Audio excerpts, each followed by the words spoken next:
How's it going, boys? It is I, Tony Lee. Yeah, look at my fresh cut, boys. How is it? Let me know in the comments.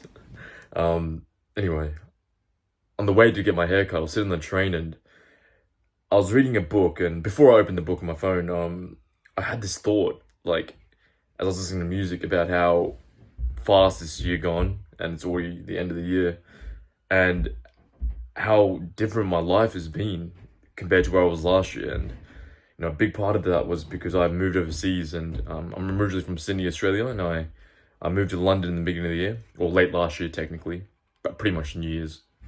It's already been a year, and I was just thinking about how different my life has been, not in terms of just like the location, but how I've grown, how much I've grown as a person, how I think differently, how I'm a lot more independent, um, and I'm not saying everyone has to move countries, but I think there's something definitely there with changing up your environment. I've always known this as well, how important, how much of a big factor your environment plays on your current life situation and how you think and who you surround yourself with. Like all of that plays such a big part.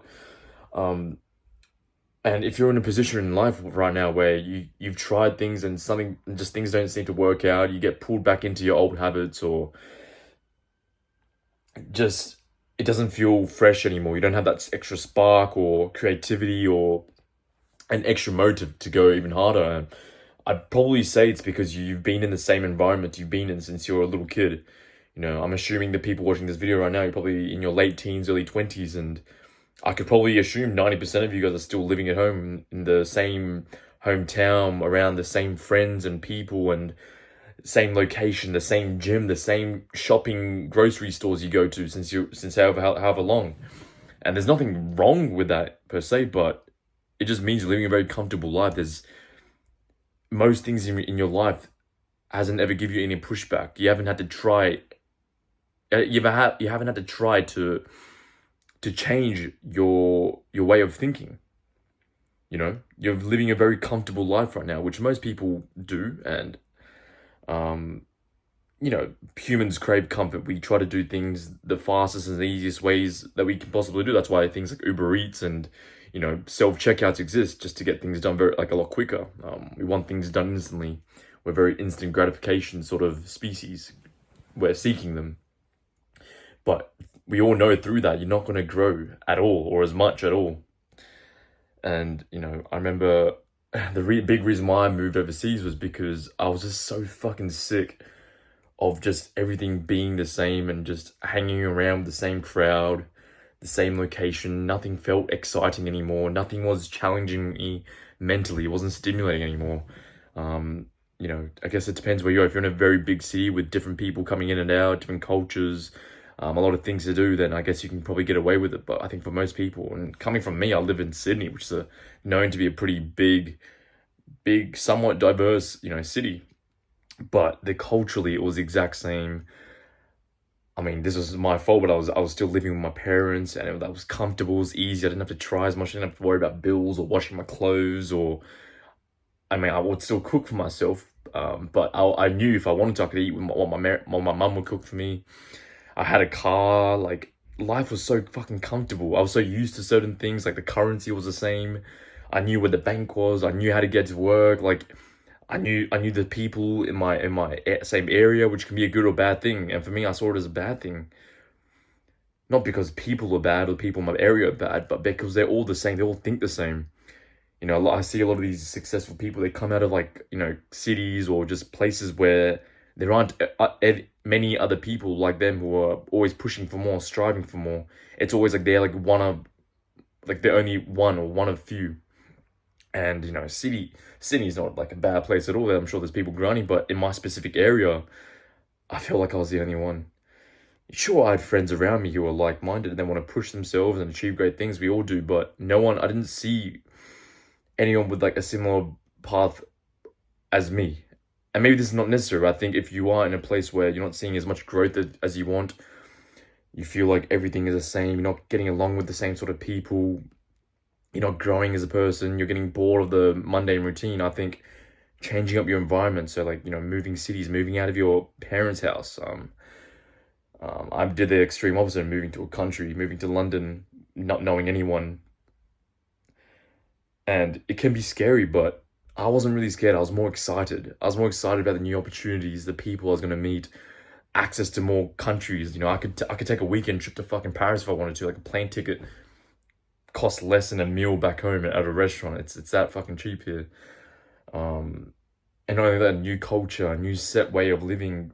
Me having to find my own place to live. Like when I came to the city, this country, I didn't have like relatives I could go to. I was living in a hostel for like a month and a half. When I was sick of hostels, I'd get an Airbnb or a hotel. Sure, you needed money, and that's a whole nother story.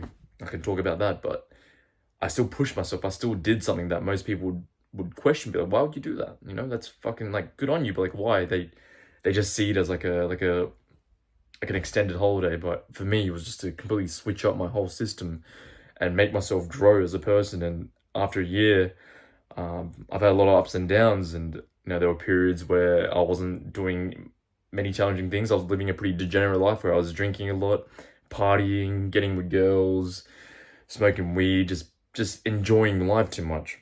And sure, in a new city, everything's gonna feel new and exciting, and you wanna enjoy some parts. But I only started recently, the last few months, getting my act together and like understanding why I even came in the first place. And that was to grow. That was to push myself to learn, and I've definitely done that.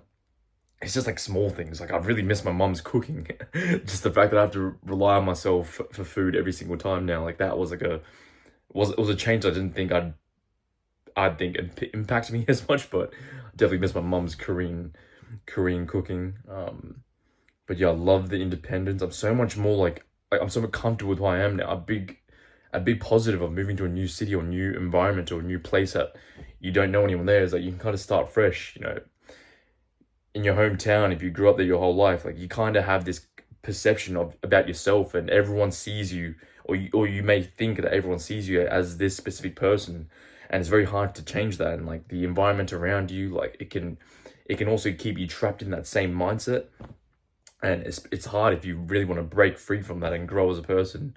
And you're still in the same environment. Like you're just walking up an uphill, or a fighting battle uphill, whatever the fucking saying is. But coming to a new city, I got to be the person I wanted to be without any restrictions. There was a lot of challenging times as well, but a lot of growth too. And I don't regret it at all. I think I've finally understood that now, where it's like, okay, this was definitely worth it. And I've got a year left on this visa. After that, I can extend for another year, or I go back home. But because I have this like limited amount of time, it's also giving me a bit of pressure. Or I put myself a bit of pressure to achieve certain things before I finally do go back home. So that's like another extra motive as well. That you're all on your own now. You've got no one else to save you. If you're not financially right, like there's no one around you. Yeah, you can get someone back home to send you money, but it's a lot harder to convince someone to do that. And I would never do that. You're literally out on your own, and you've got to make your own set of friends, get your own job, a fucking place to live, just adjust to a new fucking way of life. And it wasn't all easy. I definitely struggled, but I always remained positive, and it's always turned out great. I think, just a final note, having self-belief at the end of the day, no matter where you are, what situation, if things are new, if things are the same, the most important at the end of the day is your self-belief, believing in yourself, telling yourself that no matter what happens, like, you're gonna be all right. And I wouldn't tell myself that every day, but I think my subconscious just already knew that. Because when other people would second guess, when other people would feel afraid or be a bit nervous or anxious or be doubtful, like, I did it. And I'm here now, I'm in a new city, I've got a fucking girlfriend here, made some decent friends. That's like one thing I want to improve on next year. I've definitely networked with a lot of fucking cool, valuable people who've done amazing things, but making maybe deeper bonds is an objective I have for next year. But other than that, like, because I'm on my own now and I know I have an infinite amount of time being in this new country, which I see it as a blessing, it's really fucking pushing me to do some great things. And I don't want to waste this time either. So yeah, moral of the story, change up your environment if you're feeling stuck in life.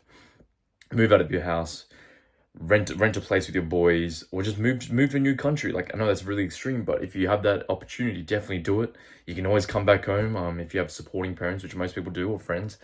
But if you do that move, I'd tell you not to do it, because it's fucking been one of the best things I've ever done in my life. All right, love y'all. It is I, Tony fucking Lee. Have a good night.